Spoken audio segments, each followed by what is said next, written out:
Hey, Toby, good morning. Good morning. Good afternoon, as the case may be. So today Mhm. we're going to go to Jamit.io and kind of play around with the new tool as a work in progress. As we know, we've done it before, Yeah. but there's some imperfections, but every week it gets a little bit better. So I have created a jam. I wish that could be said about me. Okay. Well, we can all use a little bit of work. Me Yes. more than ever, because today's sponsor is my eye bags are brought to you by 3 hours of sleep. You too can have this lovely sort of, well, you can go from Prada handbags to Louis Vuitton steamer trunks, as the case may be. Mm. But I didn't know you could only subsist on 3 hours of sleep until this morning. So today we're going to just have a free flow kind of topic about the metaverse because it's a hot topic. And we want to just sort of understand what the heck it is, as we might be in the Matrix right now. So I Oh, have on oh, Jamit.io a host a jam called Metaverse. Hopefully you see it. oh no. A password is set for Metaverse. Oh, there is. Yes. And in What it fact, says. I'm going to put the password in our chat here. Ooh. So, Okay. Oh although what God. happened to our chat? Is the chat thing is the breakout room? No, I just want to chat. Okay.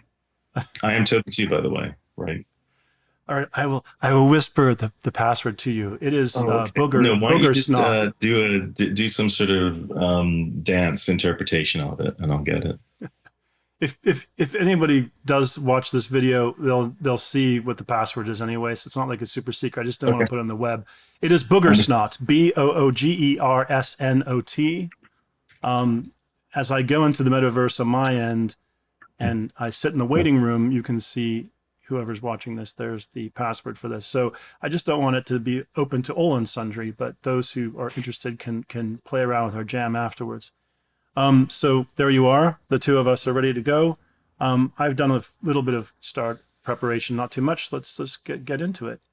Um, First of all, where are the cards, right? So let me just zoom out and try to find everything. Oh, there they are. They're gone to that left-hand location. So I'm going to zoom back in so I can see these things. Yeah. So I guess we're all on the same page. Same interface as before. Some bugs have been improved. We are in a free form play style, so there's no turn taking. We can do whatever we want, put down cards whenever we feel like it. So I guess to start off with, I mean, I wanted to talk about the metaverse because, gosh darn it, it's a hot topic, and I'm curious, like, what the heck is it? I mean, I've got some views on it. It seems like everybody's got their own views on it, and I thought we could hash out what it is What's the and what some of the different definition implications of are. Metaverse than I know? Okay. Do you have a good So, one? I mean, I put up something very basic here. so my metaverse is um, purely from a fictional standpoint. It's the metaverse of fictional worlds of multiple novels or films linked, Right. and that is a metaverse, which is obviously derived from the proper meaning of it. Which I'm told is beyond universe, according to what I've seen on the web. If the web Okay, is the internet is to believe, because as we know, the internets can often publish misinformation. so you're talking As about multiple universes, pocket universes, multiple realities. yes, I'm Okay. talking about all those things. To me, the metaverse, to be perfectly frank, sounds like a rehashed concept around transmedia and cross media, but as Mm. I read more about it, it seems like it's a bit more than that. And so, for those people who may watch this that are much younger than I, transmedia was a big thing maybe 20 years ago. And the idea there was that you would create one story universe and then you would explore that universe in multiple different mediums and media. So you go across different media, whether it be films, television, books, video Yeah. games, etc. But you'd have a single universe.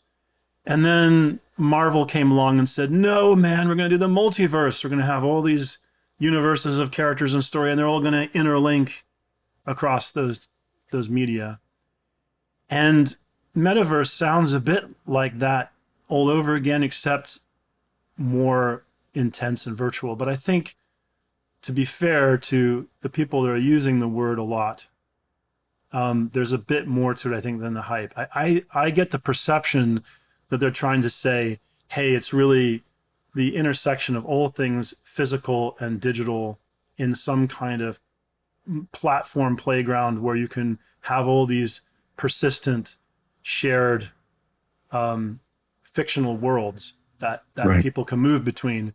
And I guess that's that kind of persistent shared aspect that's important because it suggests interoperability. So let me just write down this on a card because I think this is what is important to people about the metaverse concept, is that it's not sort of ruled by a single company or brand that says everybody must play in my playground, but that you can move things around, take them into different environments, and and what you create is interoperable. So that seems to be a salient feature of it. What else have you heard? That's what I've heard. What comes to mind when you think about metaverse? Besides a slightly pretentious name, I have to say, I'm really sorry, I got to get that out there. It's a really pretentious name, but we didn't coin this, and now it's stuck, and everyone's using it, and they're very excited about it. Well, I mean, meta in and of itself, when you take that out of it, has come to mean the best version of something, the best iteration of something. Mega. It's meta, yeah. There's also an Yeah. ironic use of meta, right? Yes. So you're going to say that the best of to universes. We being in the best, most optimal universe, or ironically, the best optimal universe. Yeah. Do we live in the most optimal universe? I mean, if we do, then the other ones are truly horrifying. But maybe that's the point, right? What if this is the best we've managed? What if this is the best, constantly scuttled together, constantly compromised, but every other version of reality is being destroyed every second, and this is the sole survivor, which is why it carries on. So that's a very kind of metaphysical quantum physics-y Perhaps the energy for it to continue is generated by the deaths of all these other universes that are dying every second as some other person on Earth makes a stupid mistake. Or it's like we have to clap to keep Tinkerbell alive, and if we fail to have optimism, it all kind of falls apart, right? There's a sort of optimism, pessimism kind of ratio, and if it gets too much out of whack. Except that, has Tinkerbell ever failed to appear? Has someone at a school play gone, no, you didn't clap enough, Tinkerbell's just dead now, that's it. Can you imagine them holding it up? Sort of, Tinkerbell is dead. Sorry, guys. Sorry, hope is dead. Hope's dead. Everyone's died. That's it. Because you didn't clap enough. Timmy, you row 3. That would be a horror, pantomime horror, right? It's like, you, Timmy, you killed Tinkerbell. Live with that shame for the rest of your life. Live with it, right? Panto, cruel Panto. Yeah. I think I have to remember that here. So we have pantomime of cruelty as a new art form. You, Timmy, you killed Tinkerbell. Okay. I wrote down reality privilege. Why did I write that down? Something you said made me think of it. It was well, we're the best of possible worlds. The top, the one that thinks it is the best. That's right. It was because I heard the first time I heard reality privilege, it was something that Andreessen, Mark Andreessen said in an interview or something. Excuse me, this frog, he's really living in my throat today, this morning, whatever time zone we're in. And what it was is that I think the interviewer sort of made some kind of snide comment like, can't you say that this virtual world and digital world is all as wonderful because you're, a successful person with lots of money and you live in this sort of better circumstances? And then he kind of turned the tables and said, oh, you're talking from reality privilege because you too, live in the same world as I, and you think that it should suffice for everybody. But let me tell you, 3/4 of the world lives in poverty and all this kind of stuff. And they don't have the benefits of the world that you and I live in. So therefore, to them, the digital world is better. The virtual world is better, and it is an opportunity for them. Oh. I thought that was a very clever answer, but to be honest, I Mm. mean, I feel a bit snarky about it too, because it's like, give me a break, reality privilege. It's, to me, it's like, you know, to be honest, A6, his venture firm also was touting the benefits of these kind of like game Right. farming operations that they've created. They have cryptocurrency involved, so it sounds really cool, but really people are just farming games in, you know, in low income countries and kind of working like indentured servants, you know, and they are told, isn't this wonderful? You can make money, more money than usual in the digital world, you know, during the pandemic. And so part of me just thought, give it a break, man. I mean, that's so cynical. But I brought it up because when you said the best is something, ultimate is something, I think there is this idea that living in the metaverse is going to help us achieve some form of higher level perfection or something. It'll be better in many ways than just living in the real world. And so I bring reality privilege up because I think it's part of that conversation. And I mean, the irony of reality privilege to me is, you know, shouldn't we all really want to live in reality and make reality a really nice place instead of, you know, like Bezos and Musk going to Mars? You know, it's like, screw the earth, man. Let's just, you know, trash this joint, you know, slash the seats. This movie sucks. Let's go to Mars, right? So there's this digital domain, this virtual domain that's so wonderful, and we're going to make it a fantastic place. And we're not going to fuck it up like we did the real world. It's going to, somehow human beings are going to forget all their, you know, idiosyncrasies, and they're going to create this utopia. Anyway, so metaverse to me has a utopian element. Okay. And I like utopias. I mean, who doesn't? I mean, these are, I think the idea is we want to strive for something great. And if we fall short of great and get good instead, that was a pretty decent effort, right? So I don't want to rain on anyone's parade or anything, but metaverse does sound to me like a rehash of other concepts that have come up. But I guess, you know, let's talk about some of the positive. I know that we're going to just easily come up with the ironic and snarky because that's kind of what we're good at. But what is the positive of the metaverse, and what can we see come out of it that can help check our reality privilege and make the world a better place for everybody? Well, I mean, what's interesting and implied within this is, and it's not, but it's implied within it, is increased control from the who used to be passive observer in an enterprise to now be a part of it, right? If there's a metaverse and it is from multiple different media and from multiple different creators, then why can't your slash fiction, why can't your cartoons, why can't your ideas, why can't your participation in events dictate how that universe grows? Surely it's as canon, right? Because you're also getting to pick and choose what part of the universe you follow. So you're addressing kind of a shift in power, let's say, from the consumer who was the passive consumer to an active, and I wrote interactive controller or participant. In reality, of course, that you're completely shut out of the process still. But the idea would be, okay, we're interested in this character more than the creators are. Oh, well, we're going to have to, and actually this is how you're seeing it work in a metaverse, is if a big internet or other cultural gathering group gets behind a particular character or a particular thing or whatever, they'll run with it. It happens in Marvel Comics all the time that someone will create a character and it suddenly, it goes big. And that's what sort of shapes the universe is, yes, they may have a grand plan, but at the same time, people really like this. Well, we got to do more of this.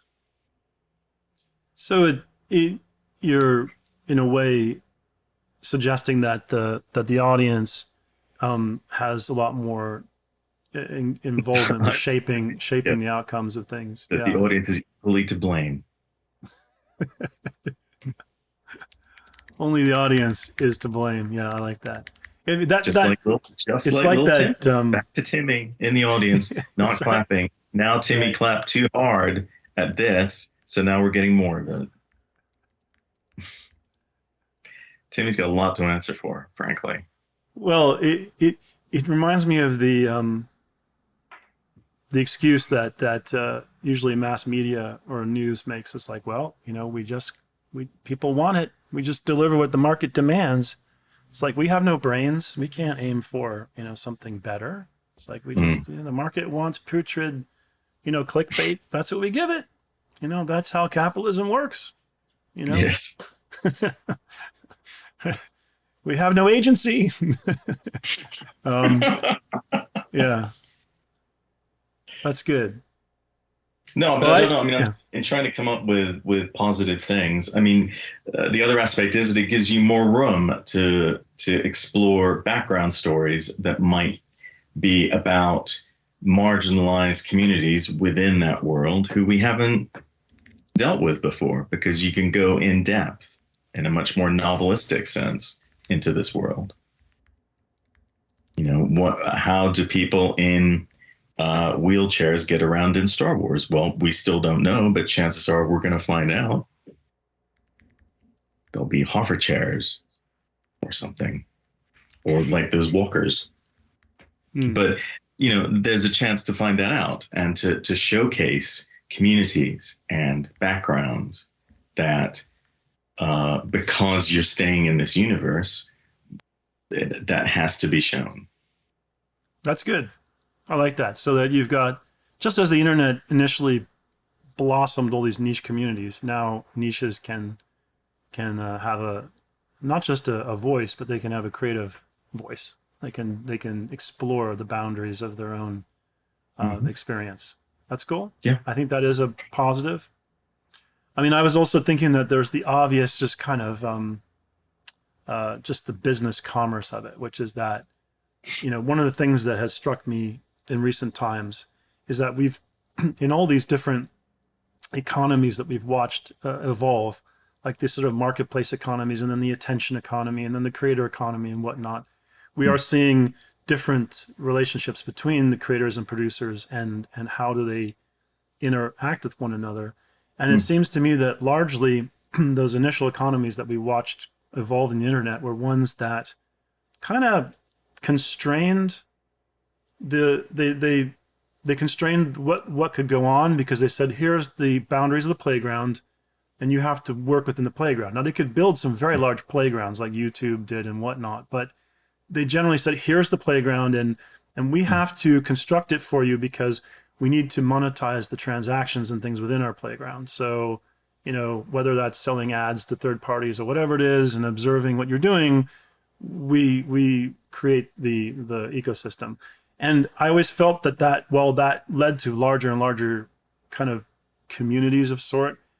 There was always a constraint by the size of the playground. And now, in what I'm seeing in the sort of more collaborative economy, is those constraints being removed, because as communities are able to create with one another and collaborate with one another, and do it on, let's say, platforms or systems that don't constrain how they do it, but say, oh, here's some tools and then we'll get out of the way, you see explosive value creation like GitHub has achieved, let's say, in open source software. So I feel like Metaverse is perhaps people's attempt to say, hey, yeah, we can take these principles and we can bring them into entertainment and other domains, and isn't this exciting?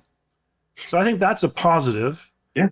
Hopefully it will lead to some kind of Cambrian explosion of digital content creation. We've seen that happening. So Mm-hmm. that's what should I say for that? I'm just going to say exponential content. I'm going to put in parentheses value creation, because that's sort of what all of us in the investment world hope, that we can pick the winners and then get really successful and wealthy off of it. I have created some topic cards that I thought we could use to sort of prompt further conversations around the metaverse. So I'm going to put this card up here in the left-hand top corner. and I'm going to see if these cards that we've created over time can be grouped in some way. But let's play around with some of these topic cards, and I'm going to try to flip the stack over. Yep. Okay. Nope. And I'm going to try to remove from stack. Let's see what happens. Oh, all right. So my first card removed from the stack, and I can't seem to separate it from the others, is NFTs. Mm-hmm. So whenever I see Metaverse talked about in the press, I see NFTs usually brought up shortly thereafter. And Yes. people get really excited about the explosive growth of NFTs, particularly the money that's flowing through them. I mean, I don't know off the top of my head what the total market value is, but in the press last week, I think it was, the NFT marketplace OpenSea announced that it did in 1 month $3.5 billion of turnover. So it's big. When I say NFT, what do you think about? What comes to mind? Non-fungible token. I think everyone knows what this is by now, but what do you think of it? What association do you have with them, and how they might relate to the metaverse? I mean, nothing good. In fact, I'm not even sure how they operate. I mean, I know it's a one-off ownership of something, but you don't have the physical thing of that thing. You just have a certificate saying it's this thing, and a promise that says we're not going to copy this thing again. But that's all it's based on. So in terms of collectibles that are issued by a rights owner, I think that is largely how they come to the marketplace. Someone says, I'm giving you a version of this thing, digital version, and you can own and use the digital version. But yeah, you don't, I mean, it depends on the issuer. Do they want to create other copies? They forbade themselves from doing so. You're right. I think we've seen it with artwork, digital artwork, or digital video clips, or these types of things. And in the collectibles market, it's like a representation, perhaps. Although, I think there is the idea that you will create one-off digital items, and those there'll be a sort of title.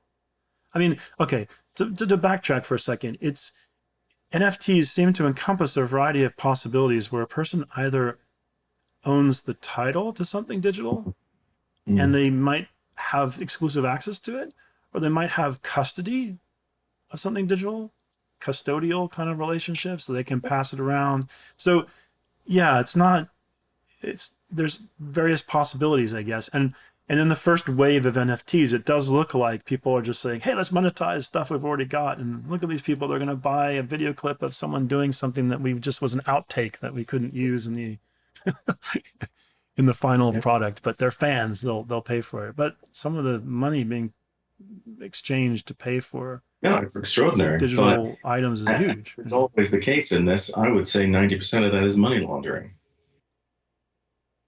Oh, well, there's a good use of NFTs. Money laundering, baby. I mean, how are we going to get our money laundering done in the future? All money laundering. You want to keep it nice and clean. I have two responses to NFTs. The first one is I came up with a saying, and my saying is this: all media degrades either contextually or physically. Okay. And they're trying to create something that lasts forever when it won't. No one will care about the kid who bit another kid, and that video is now this. So yeah, I'm going to just put in a note about ephemera, because that is something that I think is an issue. Is the ancient Etruscan term called saeculum. Okay, how do I spell that? S-A-E. Oops. S-A-E. Yeah. Okay. Yeah. S-A-E-C-U-L-U-M. Okay. And it's a unit of time, and it's fallen out, but it shouldn't, because it's magnificent. It's a unit of time which stretches from the moment you and a group of people experience something directly to the moment when the last of those people dies.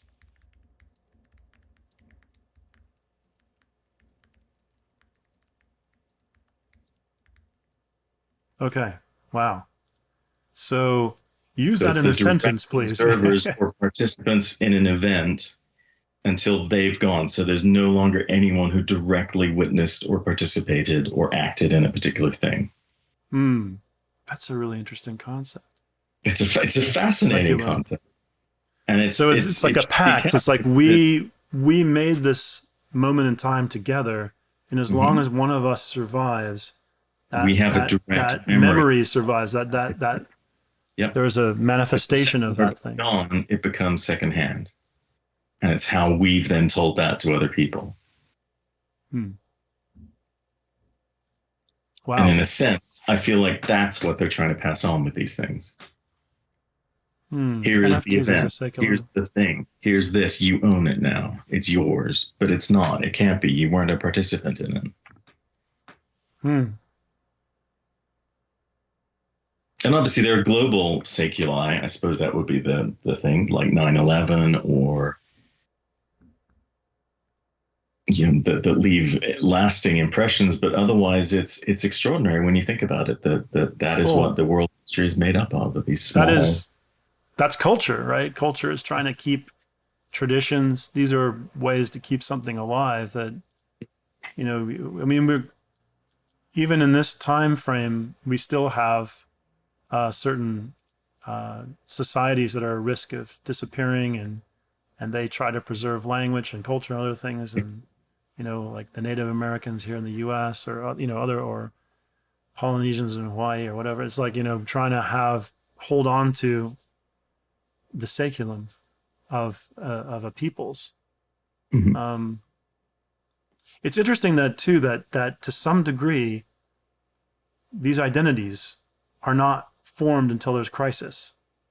Like I was thinking about the history of the Western world with all the kind of imperialism. It's like a lot of the peoples that existed in these places, they had tribal identities, but they didn't have any national identity until someone came and said, I'm going to take your country and enslave all of you or whatever. And then people suddenly saw themselves as part of something larger. And so in a way, I wonder if NFTs, are going to force a crisis of, or metaverse, a crisis of these different realities and memory and all this stuff, and we're going to suddenly be aware that there is something out there that's larger than ourselves that we were part of and didn't see it. So I don't know what to call that, but the saculum is kind of an interesting uh, way into it. So I'm trying to move this around, but it's not working properly. That's one of the bugs here. I've got all the text highlighted, but I can't move the screen around. Oh, So what is do you want that? me to, That's what do you a want me to move the screen or? No, it's okay. I was going to try to put another card down here and write something about it, but one of the things I think that's wrong with our interface is that it's very temperamental when you use a magic mouse, right? Because you Like can that? sort of touch this thing in it, and the screen goes woo, kind of moves around all the time, even when you don't want it That's to. And so, that shift to this other computer. Yes. yeah, okay. Anyway, So I put a card. oh, there we go. Thank you. So, Mhm. I'm going to say something about a crisis forcing us to see that we're part of a bigger picture. I mean, this is like the climate crisis in a way, saying, before I think we thought, oh, what goes on over there is their problem and, their misery. But we are Mm. learning that, wow, this world is extremely interconnected, and what someone does halfway across the planet affects everybody else. And it's, we are part of a system of some kind. So this is kind of like crisis and opportunity and crisis we've talked about before. Like, hey, we can now see we're part of a bigger system. Wow, who ever thought? Yeah. So yeah, I think that's the positive side of NFTs, though, is that they are capturing ephemera of sorts and then saying, I'm giving it a locus that can be held on to, but also importantly traded with other people. I think the positive aspect of this is that if you really want to give people an interoperable system where they can create Mm. stuff and then share it with each other and then take them into different universes and whatnot, NFTs are kind of the mechanism by which people can imagine this happening, because they're saying, okay, Mm. we're going to give title or custody to someone with this asset. And then the fact that it becomes such a large market encourages other platforms and space makers to say, oh, we should allow these NFTs to come into the space and interact with it because they're so important. So like Roblox or Minecraft saying, hey, we're going to build this playground and let people create stuff in it. They're going to feel pressure to say, oh, well, people should be able to take the stuff out and we should let other people bring stuff in. And NFT is maybe the Trojan horse, the way that all this happens, because it's so exciting to people and there's so much money in it that it becomes kind of an unstoppable force, perhaps. So that may be I guess what I'm trying to say is that becomes like the protocol of sharing, perhaps.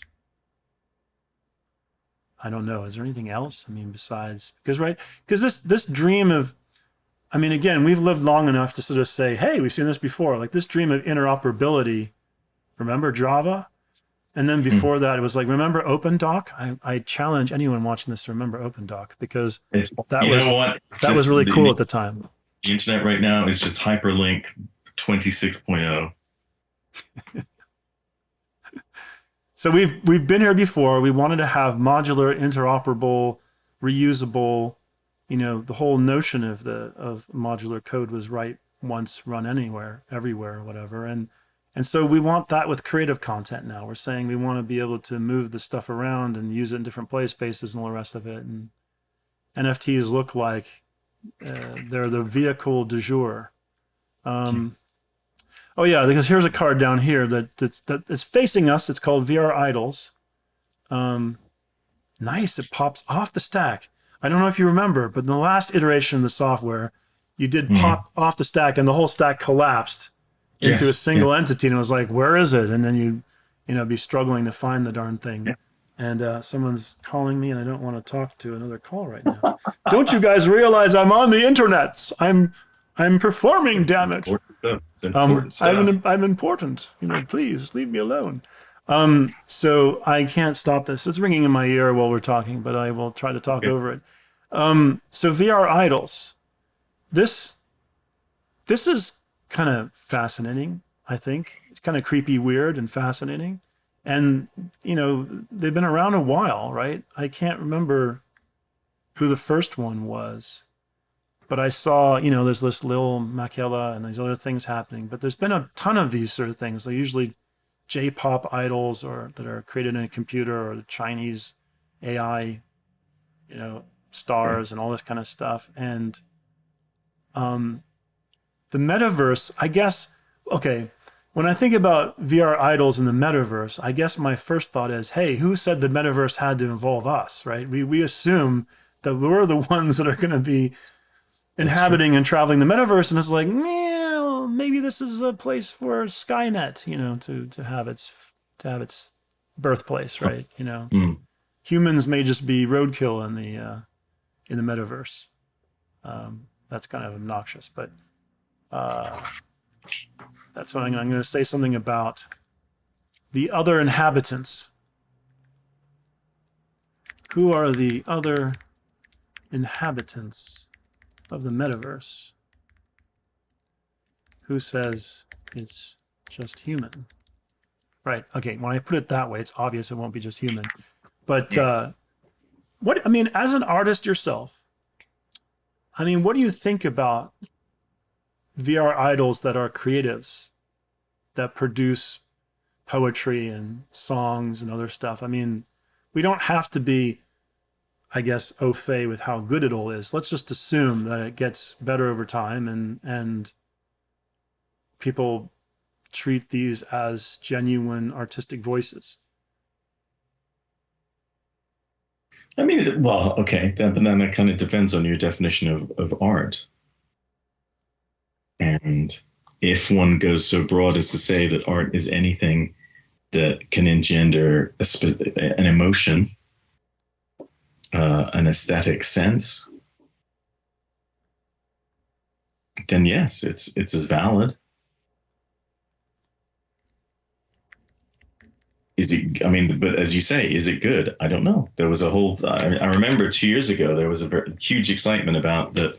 A film company, and I can't remember which one it was going to be using AI to analyze scripts by feeding it through whatever the formulae word that they had for whatever they considered successful movies. That all their movies were going to be fed through that AI, and how excited they were at that potential result taking place afterwards. And then I haven't heard a thing since.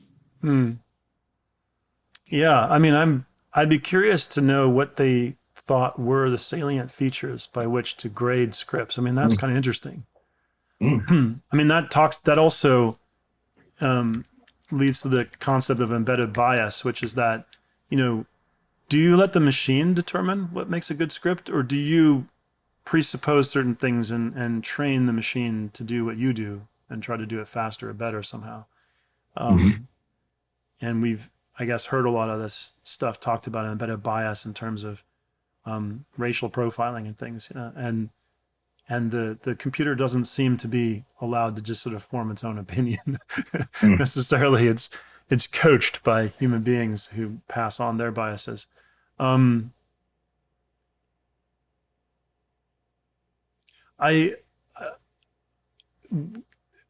Screening for go ahead. The only ones I know, what was her name? Hatsune Miku or whatever. Yeah. I mean, she's a performer, but she doesn't write her stuff, as far as I know. Well, some of them, there is a Chinese one that I think Microsoft was involved in, which does write its own poetry and stuff. And I guess, the question is, does this, I mean, right now it's kind of fetishist, all this stuff, the VR idols.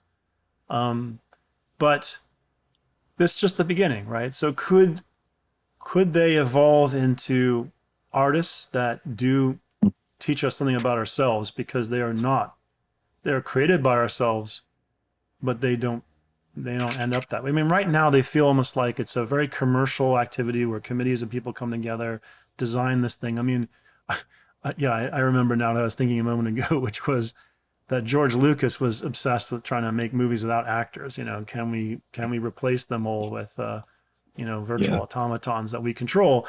And so there's always going to be that sort of kind of, let's make a lot of money and not having to deal with real people, and we can have a committee put together, this person, and they just work forever and this and that, and we don't have any problems with them. But that's kind of now, but I'm wondering if in the future there could be an artist that is all digital and VR, and they teach us something about ourselves, and we see their creations as a thing of beauty or a meaning or importance. That would be kind of interesting. Yeah, which is good. But it comes back to the Mechanical Turk of it all. Right? So Mechanical Turk was fake chess player from the, whatever it was, 17th century, I think. And it was actually a small person hiding inside it who did the moves. But the idea was it was an automaton that you played chess against. I'm going to see if I can find a photo of it. So much of, as you said, much more eloquently than I'm about to, but how much of it is the programming, and how much of it is what's been fed in by other people?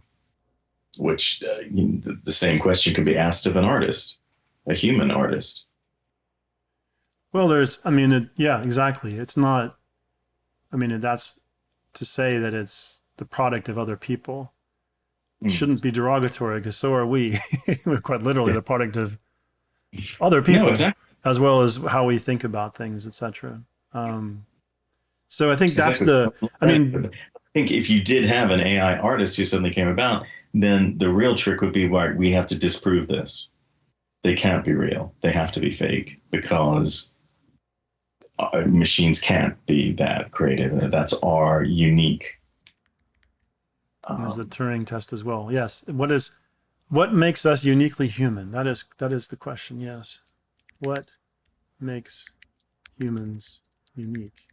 Oh, I know exactly what that is. It's our ability to lie to ourselves.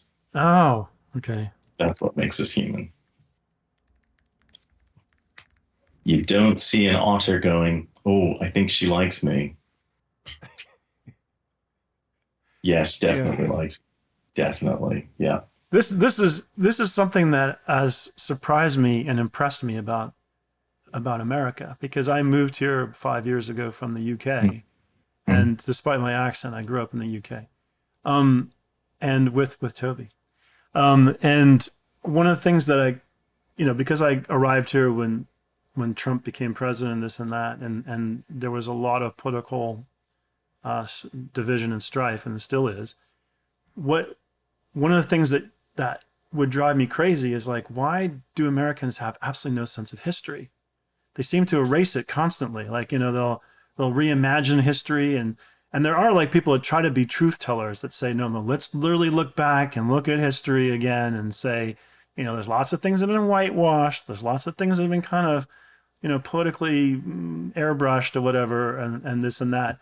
But Americans seem to be obsessed with just, Americana, but removing any kind of context to stuff, and just not being, versus Europeans that have very long memories about everything, And I guess now that we're still kind of in the pandemic, but it's like a mini cycle, maybe, we hope.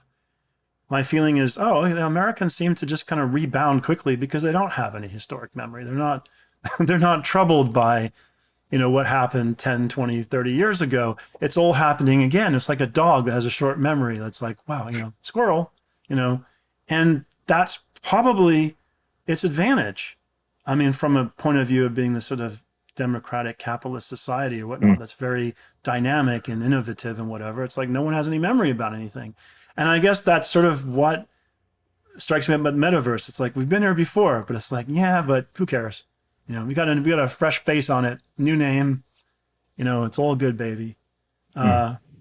So the going back to this sort of VR idol, maybe these are things that have the memory, that we don't have. Like, we want to forget the bits that we don't like, the kind of the squirrely bits, and the AI stuff doesn't. It absorbs all these things and it remembers, and so it could create a mirror to ourselves that is fascinating and repulsive and truth sayer.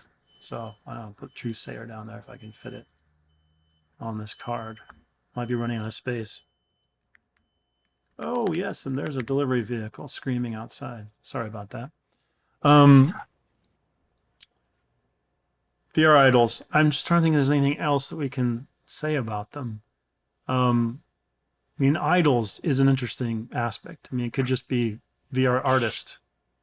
So maybe I'll modify this to say we got VR idols, VR artist.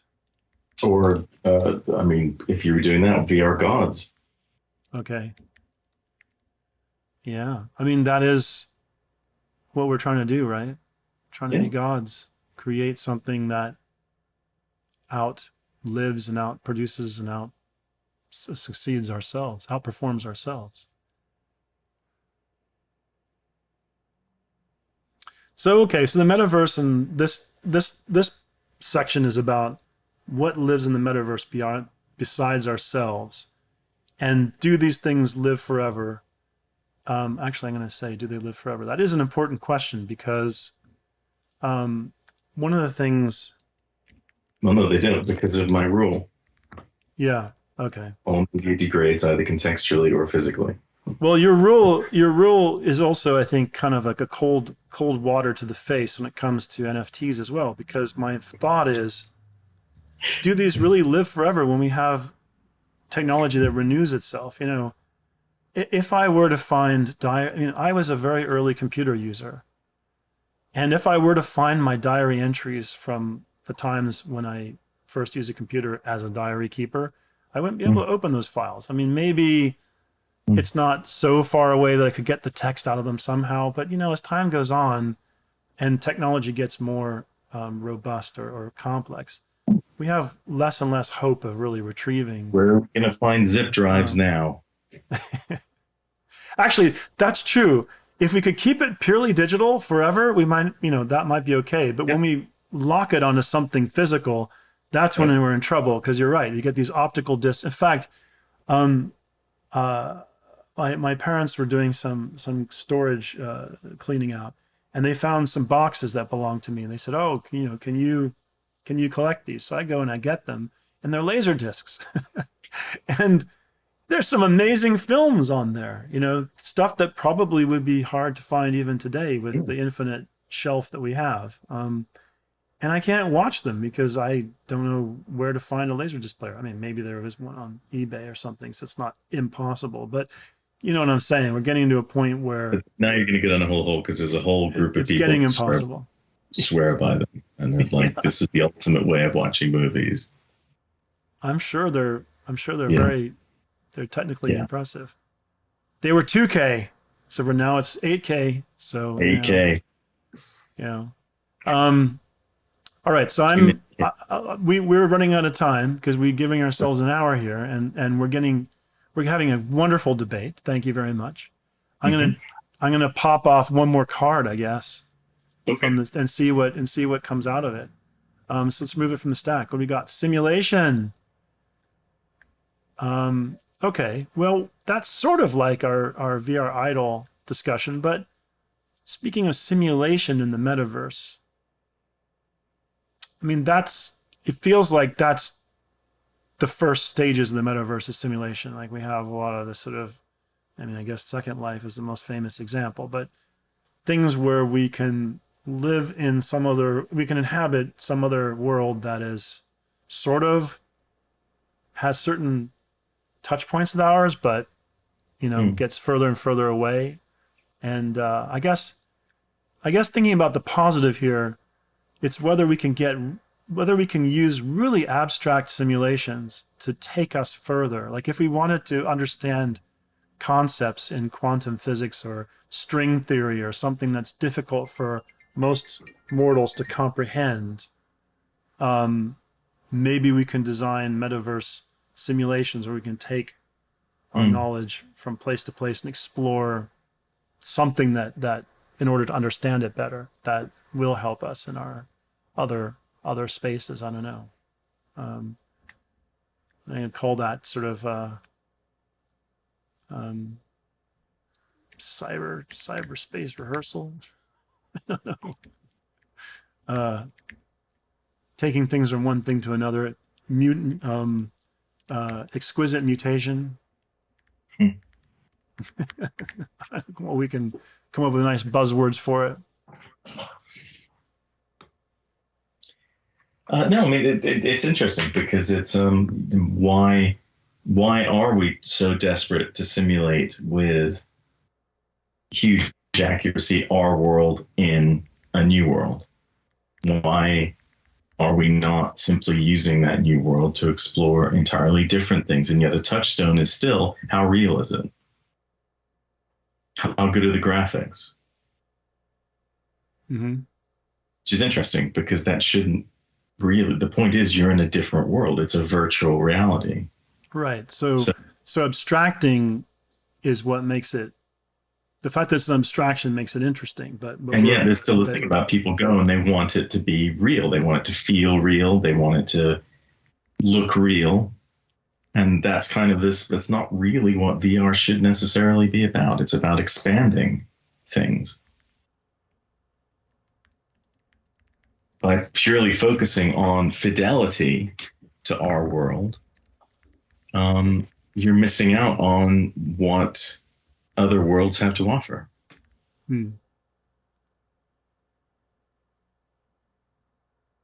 And I'm not saying they're all doing that. There aren't. There are developers pushing it in the other way. But it is interesting when you talk to most people about VR and they get past the woo, they'll go, oh, well, this doesn't look so great. Yeah. I mean, the other thing that click to move, I can't just walk to move there, or this or that or the other thing but again, they're looking for that one-to-one. Mm-hmm. The other thing that occurs to me when you put it that way is let's say mind is a prediction engine. Our brains are AAA video game controllers. I mean, the idea that you know, we are running a simulation of reality all the time, and our brains are really, you know, we talk about them being like computers. Yeah, okay, but I think there's more like game controllers or game engines, because we're told how predictive they are, to the point where Right. not only are we trying to predict what will happen next in the future, but we predict memory. Like we say, what would I have said or done in that situation in the past? And so that's how we recreate memories, rather than being able to full fidelity recall exactly what happened. We're actually just predicting in reverse. That's the theory anyway. And I think that's a fascinating idea. And so that makes us more like game engines or something that are predicting and all the time and forwards and backwards. And so the simulation that we do is really exquisite, and it's really intense. And so we call it reality, but it is a form of a simulation, because other animals and creatures filter the world differently. And we try to approximate what it is that they actually see, feel, taste, smell, or whatever. And we don't know. I mean, just having a dog is fun to see how the world is so shaped by their smell and what they get excited by, and in that respect. And you're just thinking, what is their world like? I'm really curious, how do they view everything? What's their reality? And then their eyesight can often be terrible. And you're like, hey, it's me. Stop barking. It's me, your owner, or whatever. And they're just barking and barking. It's like, don't you see me? But no, that's all smell vision. So simulation and metaverse, to me, is like, like you're saying, can we try to stop simulating reality and instead using it as alternate reality engines for mind expansion or understanding something. Alternative reality engines, let's call it that. It's kind of a nice way of putting it. We have come to time, gentlemen. Ding, ding, ding. I would love to continue this with you in the near future. So I'm going to leave it up. Okay. That and these don't go away, so we can come back into them and play around with it in the future. And I like to see, but it also gives us a chance to reflect a little bit on what we've done. And so when we come to the metaverse conversation the next time, well, the benefit of having done this plus any other thoughts or research in the meantime, and we'll add that, and we'll just keep layering on and seeing what happens. Great. All right. Thank you, man. Thank you.